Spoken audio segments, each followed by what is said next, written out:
Kia ora, my name is Lech Szymanski and I'm a senior computer scientist doing research in machine learning and artificial neural networks. This is Discovering ChatGPT. What is ChatGPT? Traditional chatbots are built based on rules, English grammar that tries to parse sentences and figure out their structure and then compose responses going by some templates and so on. ChatGPT is an artificial neural network that has been trained to generate text that seems human-like. In a way, it's a bit more intuitive. And I'm a little bit reluctant to use the word intuition because it sounds like it's a bit brain-like, but it's more like an equation. It's just a one-way computation, taking text in and spitting text out. Get onto the website, type in ChatGPT into Google and try it. I encourage you to do so. So the next question is, how does it work? The key component of ChatGPT is GPT, which stands for Generative Pre-trained Transformer. Generative because it generates text, pre-trained because it's been trained on lots and lots and lots of data, and Transformer is the name of the artificial neural network that is the network that is used for that model. Text is chopped up into tokens. Those tokens get translated into unique numbers, and those numbers are fed into that network, which has been trained to find patterns. And all that network does is output a probability of whatever number it thinks it should follow based on those patterns, and those numbers get translated back into text and appended to the original text query.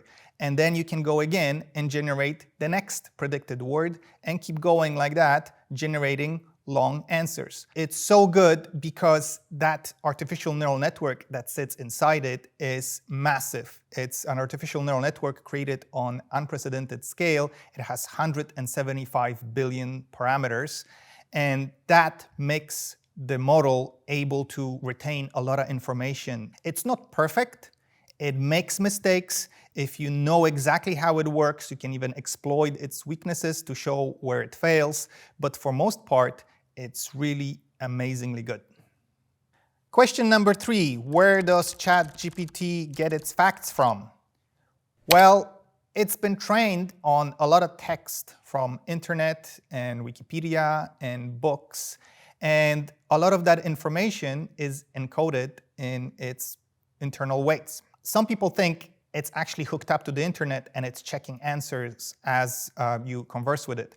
No, it's been trained once and now it's running in an offline mode. All the answers that it generates are just from its internal set of weights. It doesn't have reasoning. It doesn't really have memory of the context of the conversation. The entire context of the conversation, it's in its input. And in fact, it's limited. I believe the last iteration has been trained in November of 2022. It will know about content and events from that time and before. It has no knowledge of whatever happened after. For that, it will have to be retrained again, fine-tuned for maybe new data, new events, and so on to bring that information into the chatbot.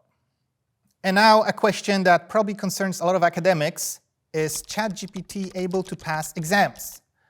Well, the best answer is test it.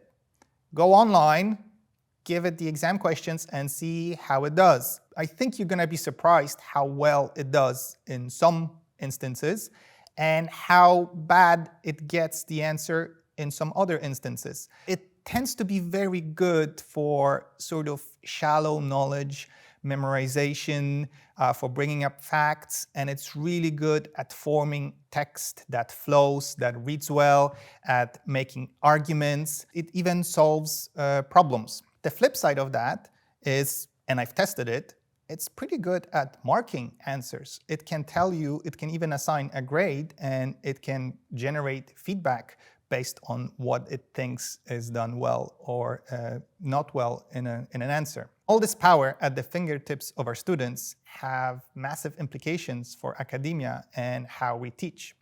It's a wonderful tool, but it changes a lot.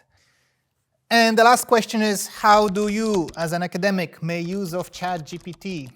ChatGPT is now something that whenever I have to prepare for something, it's the first thing I'm going to try. Like, for instance, for this talk, I typed in some of the questions into ChatGPT and just looked at its answers and incorporated some of its knowledge into my answers that I gave you here. If you're a naive user, and this is something that students might not realize, is it might spit out rubbish. And if you don't know any better, you're gonna think, you're gonna take it on faith and use it. It's dangerous tool for somebody who doesn't understand what the program created by ChatGPT does. And I suppose it's the same thing with the text that it creates.